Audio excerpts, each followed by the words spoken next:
Welcome.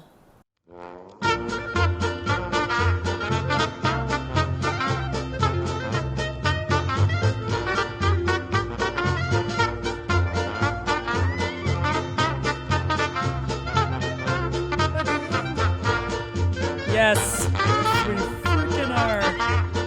All right. Testing. Oh my goodness. Testing. Oh my gosh, all right, we are live. Hello and welcome to the Charlotte O'Tremba Show. My name is Charlotte and this is my show. It is episode 23. Can you believe it? I am so happy you're here joining me. Oh my God. I'm dressed like, I don't know, like a 1950s preppy mom. No, yeah, actually, yes, I will stand by that. A 1950s preppy mom. But, you know, people my age were well into like their second or third kid. So it works. It works because today it is 80 degrees in New York City, which really, Coco, no, oh my God, excuse me, which really translates, it is 80 degrees in New York City, which really translates to like 95 degrees in your apartment. I'm on the 6th floor, so heat just rises on up, baby. And then on top of that, I cannot keep the AC on while I'm recording because the sound is too loud. Because do you think we have central air in this pre-war building? No, ma'am, we do not. We have these ratchet-ass window AC units that I thought I would have outgrown by now, but alas, I have not. Did I install them by myself? Because my boyfriend is afraid of heights. Anyway, point is, it is warm in my apartment right now, is the bottom line. But you know what? I feel good about that. Oh my God. Somebody just woke up from their nap, Coco, and has the energy of a toddler. Just ready to get into trouble. Yes, you. I mean, she is cute though. We'll give her that. Okay. So, a few things. Okay. Oh my gosh. Coco. Okay. So, okay. All right. You got to go on the chair now. You can sit next to me. Okay. Speaking of Coco, as you can see, if you're not watching and you're listening, Coco is all up in my grill right now. But that's okay. I have literally become that person. I used to freaking roast people at my company not to their faces, I'm not a monster, but roast them for bringing children on camera. I'd be like, I do not want to fucking meet your kid and even worse, talk to your child. Literally in one meeting, he brought his kid in and then we had to like talk to her about Frozen for like 10 minutes. Like, I'm not being paid to babysit your kid, okay? And listen, I babysat in Manhattan. I'm a good-ass babysitter, and I got paid good money. Now, I'm not saying I'm a real nanny that, like, lived with a family and, like, you know, did that shit. I'm certainly not giving myself that credit. But for the Saturdays that I watched those kids, I crushed it, and I was paid for it. Now, do you think that after, like, a marketing and tech meeting that I want to waste more time by talking to your child that I have nothing in common with over Zoom? Literally, I can't even imagine. My parents would be like, I'm in a meeting, you cannot interrupt. And I'd be like, absolutely, I will not interrupt. Nor do I want to interrupt. Nor do I want to meet my parents' colleagues if I am a child. I'm just having trouble understanding that whole concept. Okay, anyway, since I had to be subjected to everybody's children on camera and be nice about it, I hope to God none of my colleagues are listening to this podcast because they will think, wow, she is a bitch. But I am not. I really enjoyed meeting your children, but I do not want to do it when I have so much else to do.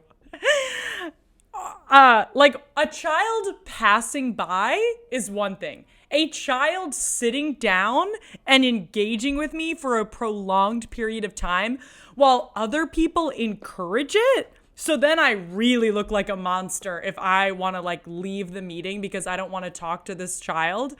You know, like that I can't do. Like really, literally, like this other person was like, oh my God, what are you doing? What are you like, what's your favorite princess or something? And I was just like, is this a joke? Am I in the Twilight Zone? I don't want to be a part of this. Okay, anyway, as payback, I literally introduced Coco, my cat, on every Zoom call. Because she's always like either nearby, because she's such a pal. So she's either in the background and I point her out. Even if she's sleeping, I'm like, and there's Coco sleeping. And then Coco walked over my keyboard while I was giving a presentation to the entire company. Straight up, just walked on the keyboard. So then it was like, bum, bum, bum, bum, bum, bum, bum, bum, bum, bum, bum, bum. And I was like, oh, sorry. Oh, excuse me. And then like a tail just like travels across my face. And I was just like, oh, excuse me, sorry. Then I had to introduce her to my entire company. Oh, is that your cat Coco? Sure is. Here she is. And I lifted her up from under the paws like she's like a dead, like a dead animal. Like, there she is. But she was so cute. She's just being a snuggler. She's right next to me. Okay. Speaking of Coco, I got an email. I have to read you this email. So you know how companies will do this marketing tactic where in email marketing, there's a way to personalize the first name. If you've given your email address and information to a company, in this case, it's Rover, they can then make it so that it automatically uses your name in the subject line, you know? So literally I receive an email to my inbox that says, what to do if Coco develops horned paws. Horned paws. What the fuck kind of Satan-ass shit is horned paws? And why would you put my sweet, angelic pet, beautiful cat, Coco, in the same line as horned paws? And then the rest of the email is like, cat horned paws. What are they and what can you do about them? I don't know.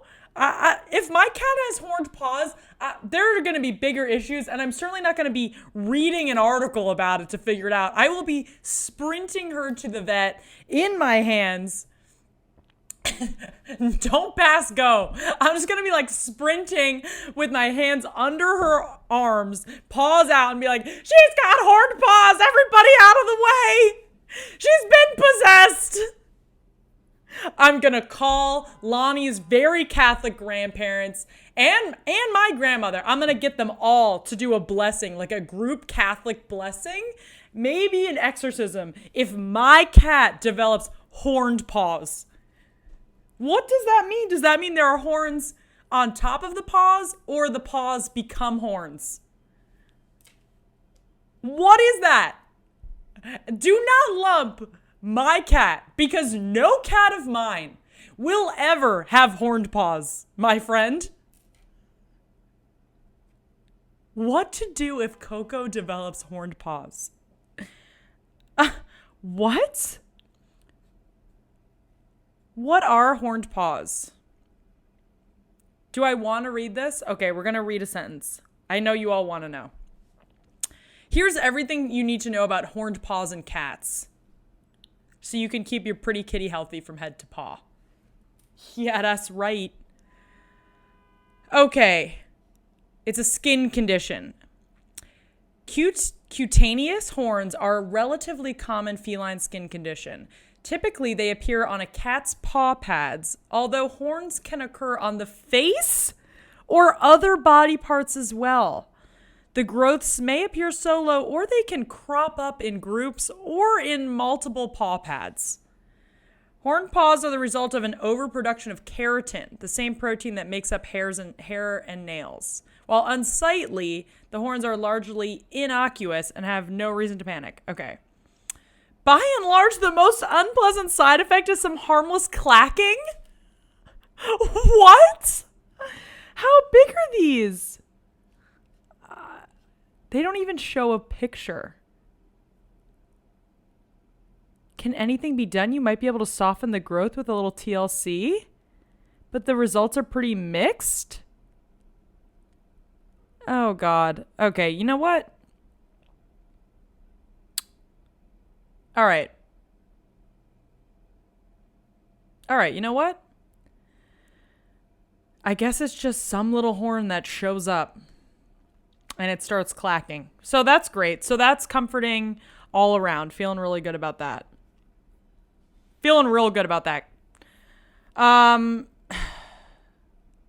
Anyway, my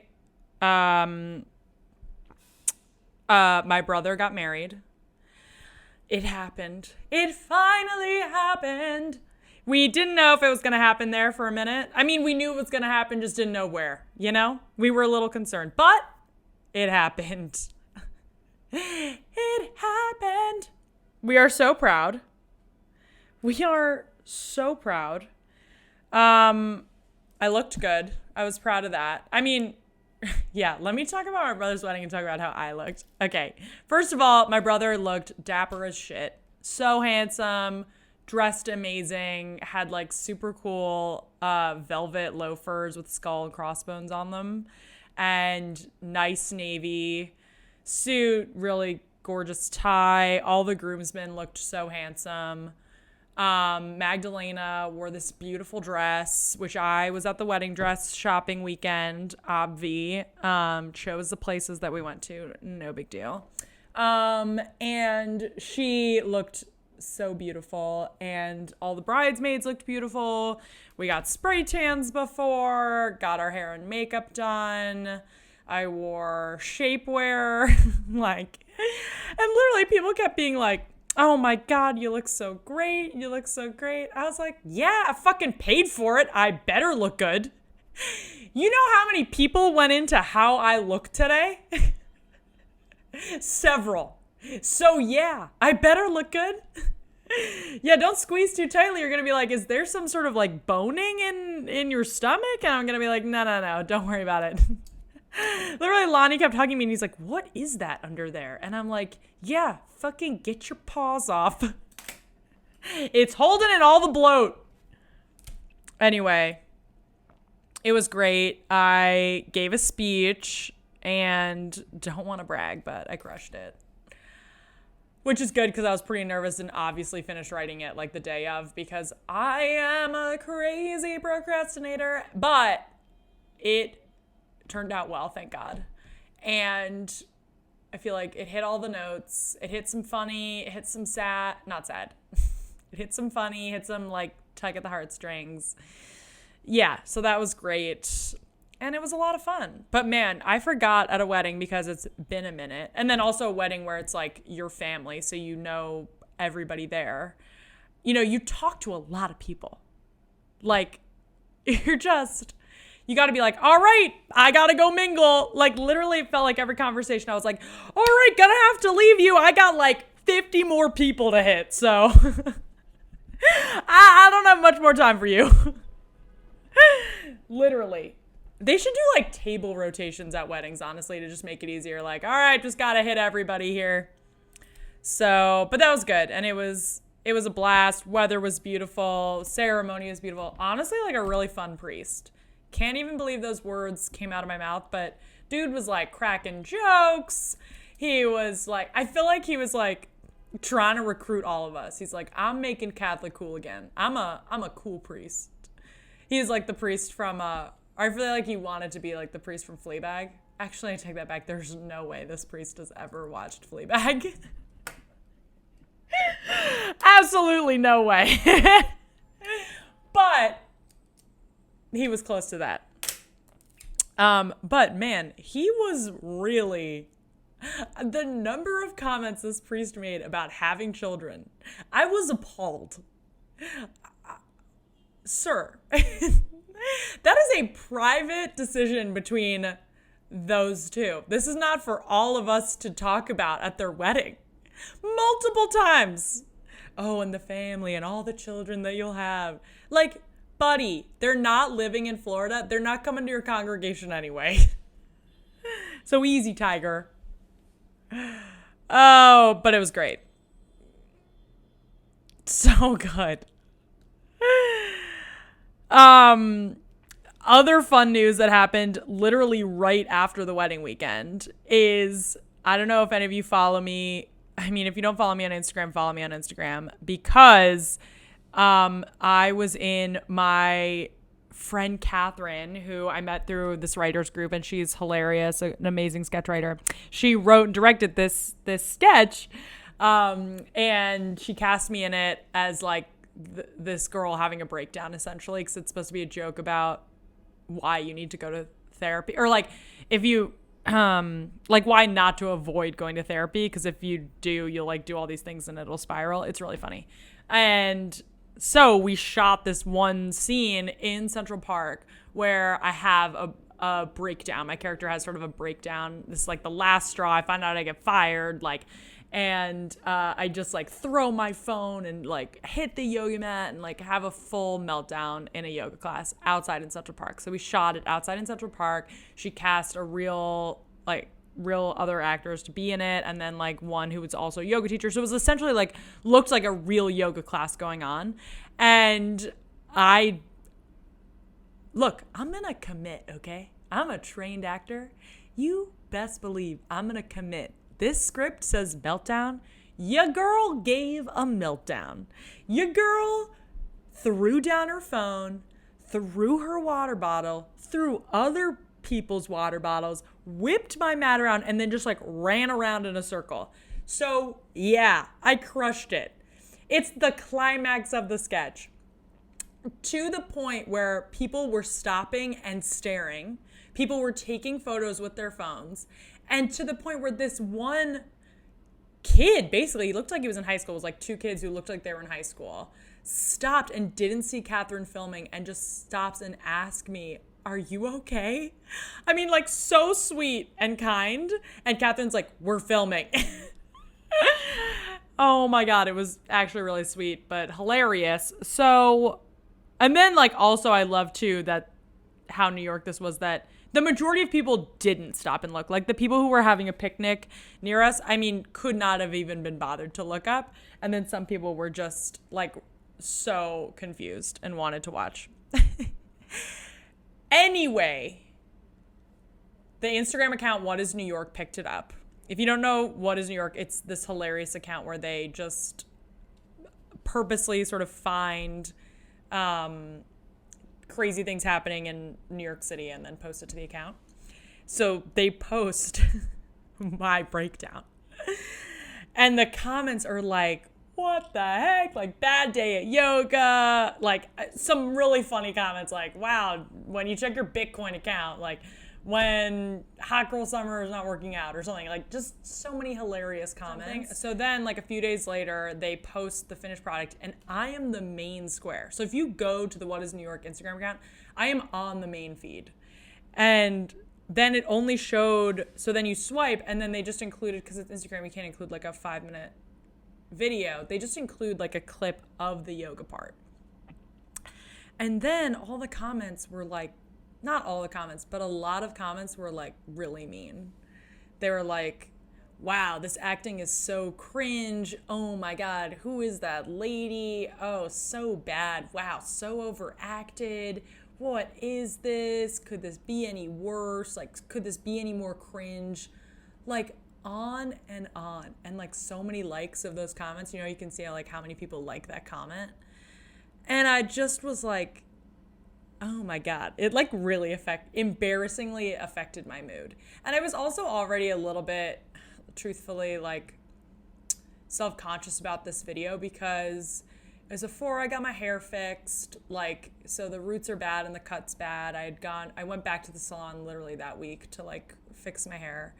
And also, like, I had gone out to dinner the night before. I had, drank several drinks. So my face looks bloated, like, and you have to remember I've been on camera for a lot of my life. I mean, I like had an agent when I was like, 14 or 13 or 14. I was in 8th grade, and then got cast in some stuff and would go on auditions, and then did theater in college, and then did theater more film stuff right after college. Bottom line is, like, I have seen myself on camera skinnier. And I know that's like so, I wish I could say that I did not care so much. Like, I know that that's not cool or woke to say. But I was very self-conscious watching this video and feeling like I have looked so much better on camera before. And I was really embarrassed that people were going to see this. Now, obviously, like, to somebody who's just watching it, they would not think that. It's not, like, I certainly have nothing to complain about, and I'm certainly nobody would really want to hear me complain about this problem, right? It is like such a minute problem. It's not like I have anything to be embarrassed about. I work out and I'm proud of. Doesn't matter. It's not like somebody's body and weight does not define who they are. I like know that rationally, but in my head, I was just feeling very irrational, and I just felt already not great with how I looked in this. And then to like be reading these other comments that were just saying like how cringe I was just made me feel even worse. So had a day, had like a long morning, I guess. 2 different times, basically. Once when I first saw the video, and then again when I see all these comments about it. So then I was just like, finally had this moment that was like, why am I letting these random people who are commenting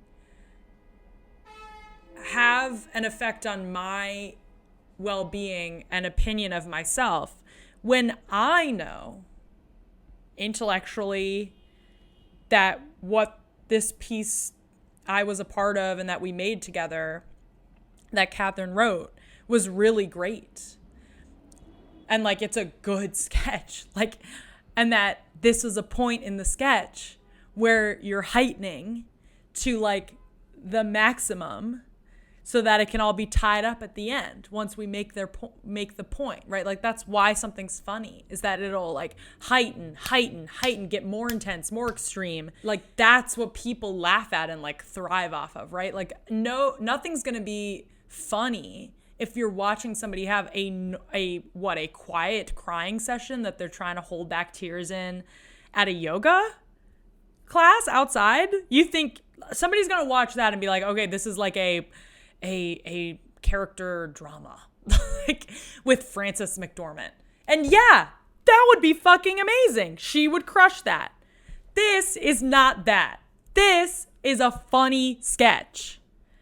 So obviously then I was just like, yeah, fuck these people. What do they know?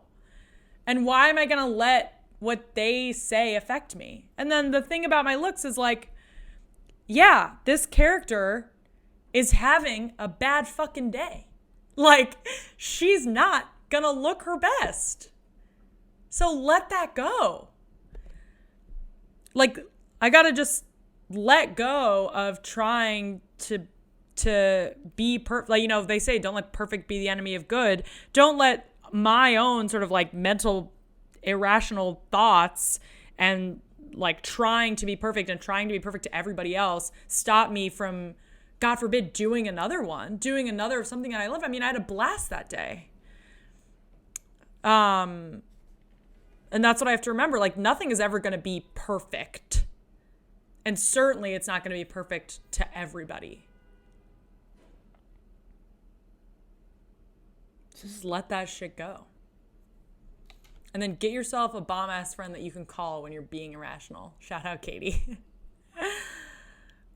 who gets it. Because I think like what I really appreciate about Katie in that moment is like she did not say, you're being crazy, you look great. You know, she did say that, but she wasn't like, you're being crazy, how could you say that?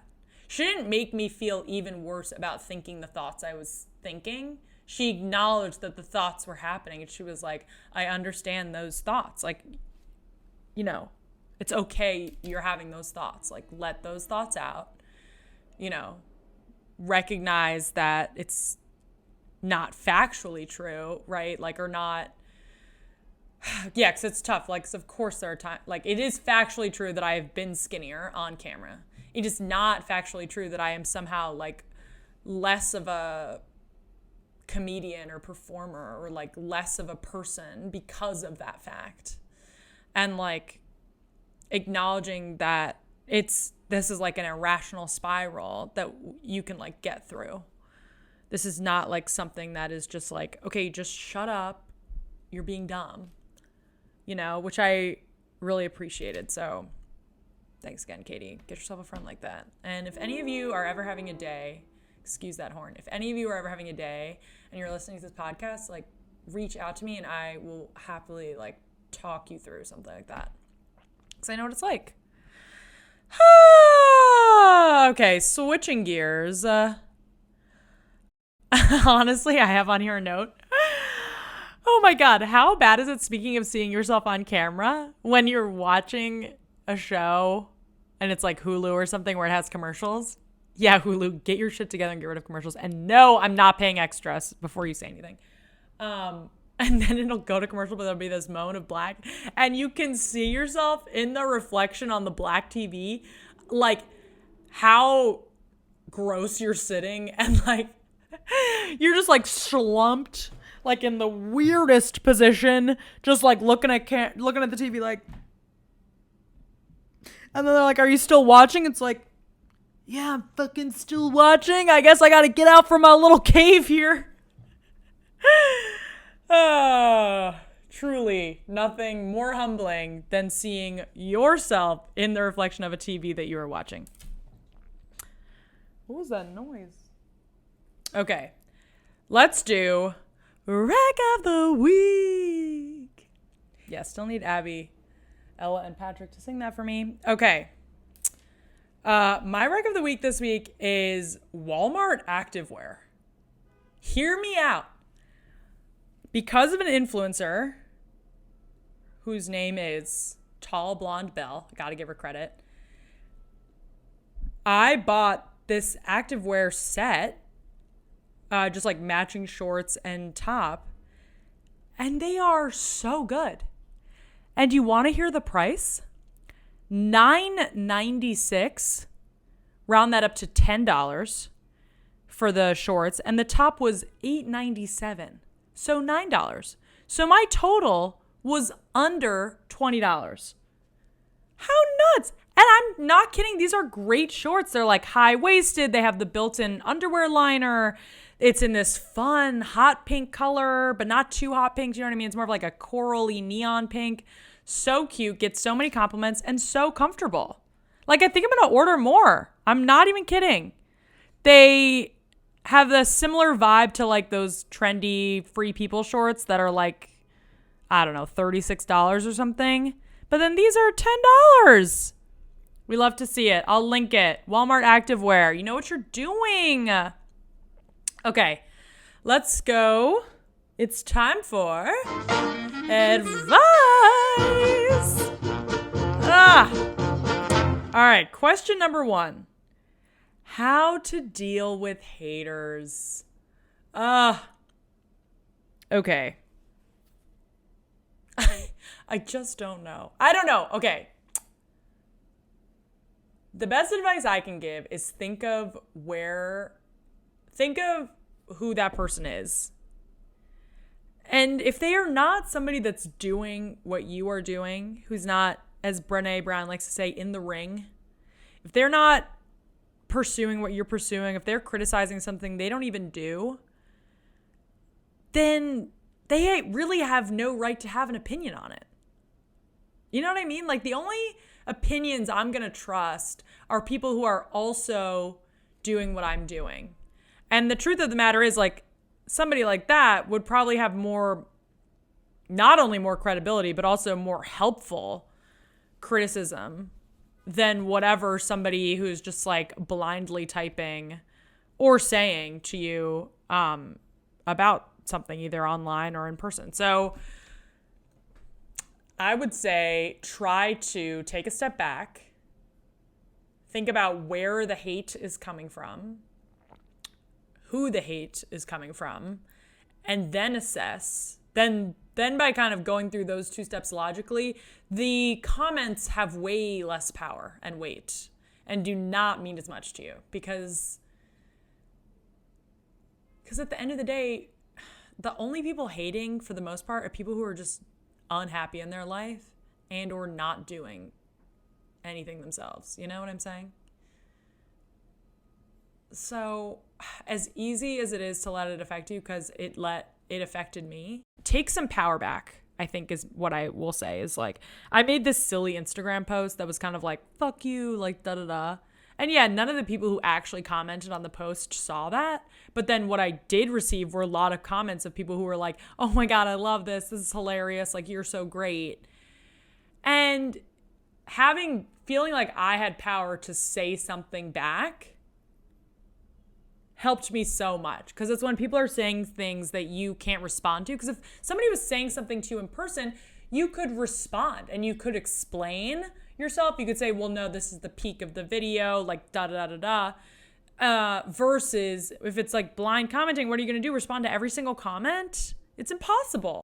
That's what I would say, is just think about where it's coming from and then try to take power back somehow. Either write something, say something, talk about it like I'm talking about it right now. I mean, but I think depending on where the forum is, try to do it in a similar forum to like quote unquote take back your power. And then I think it's just practice. I think you just get better at ignoring it. Like, my dad is so good at not paying attention to just negativity, right? Like, he does like talks all the time. And not that I've seen anybody say anything, but I have to imagine, like, when you're in that public of a role, like, there are gonna be people that say something and he just ignores it.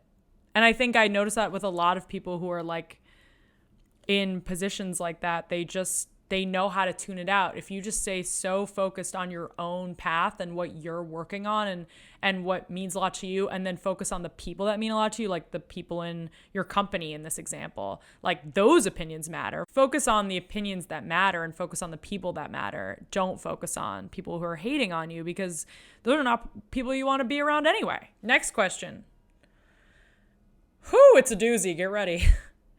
How to gracefully end a toxic relationship with a manipulative partner. Hello. All right. First of all, I would like to say I'm very sorry that you're in this situation, and I am sending you a lot of love. And second of all, I'm really proud of you for acknowledging it and seeing it for what it is, because a lot of times when you're so deep in a relationship like that, it becomes your norm. And the fact that you're able to acknowledge it and see it for what it is your first step to getting out of it. I would say, and I can maybe somewhat speak on this and can certainly speak on gracefully ending a relationship, is you have to acknowledge your part in it. I don't think in this situation, if it's somebody that's manipulative and toxic, you saying, as much as gratifying as it would be for you to say, well, you've done this, and this, and I don't want to be with you anymore because of that. I don't know if that's going to work, and it might just set them off, and it might just make things worse for you.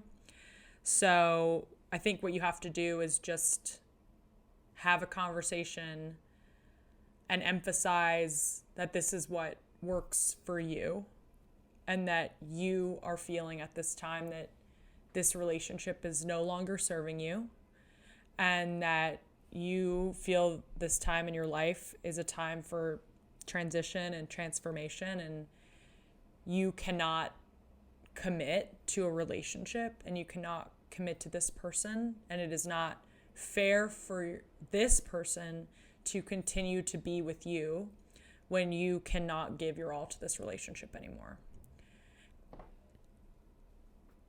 I have found that if you frame it like that, which, by the way, if you look at each of those statements, those are all true, right? But it's not outwardly blaming that person. It is just saying what is true for you. So there is no way that the conversation can be manipulated, because you can say and you can hold fast to the fact that these are your facts about you. They cannot challenge you on those facts. Those are true. So versus like some behavior that they could say, well, I remember differently, or this or this, whatever. So I would, first of all, before you have this conversation, if you are serious, I would make arrangements for where you're going to sleep that night and in the future, if you are living with this person, and figure out where you're going to be able to go, because you're just not going to want to be in the same apartment or house or wherever you live with that person. And some people feel differently about this, but I feel very, very strongly that being in the same space as someone that you are trying to end a relationship with clouds the decision. It clouds it. So you just need to get out, in my opinion. So make those plans ahead of time, and then have the conversation with your partner and head out that night. And then make arrangements for maybe moving out the rest of your items or whatever it is. But the key really is to stay strong about why this is true for you and why you cannot be in a relationship any longer. And then you need to leave the space. And I think it would help, this is a controversial stance maybe, but like I always sort of like have an end time to the conversation. Like I need to go, because like the thing is, it's such a heavy conversation. It can just drag on and on and on, and it'll just go in circles, especially when you already know your decision. That you saying, okay, I have to go, like my ride's here, I have to go, I said I'd be at this place at this time. And that's your person that you call. That's my advice. And good luck. You have the strength. You clearly know in your heart that this is the right decision. Now you just have to act on it, and you have to stand by it, and don't doubt yourself, because you got this. You 100% got this. I know you do. Okay. All right. Well, on that note, that's going to wrap it up for today. Thank you so much for tuning in. It means so much when you do. Don't forget to like, subscribe, share it with your friends. And if you ever have any advice, make sure to write in, or I usually post a poll on my Instagram story, and it's all anonymous, so not to worry. Oh my gosh. All right. So stay safe out there, and see you next week. Bye-bye.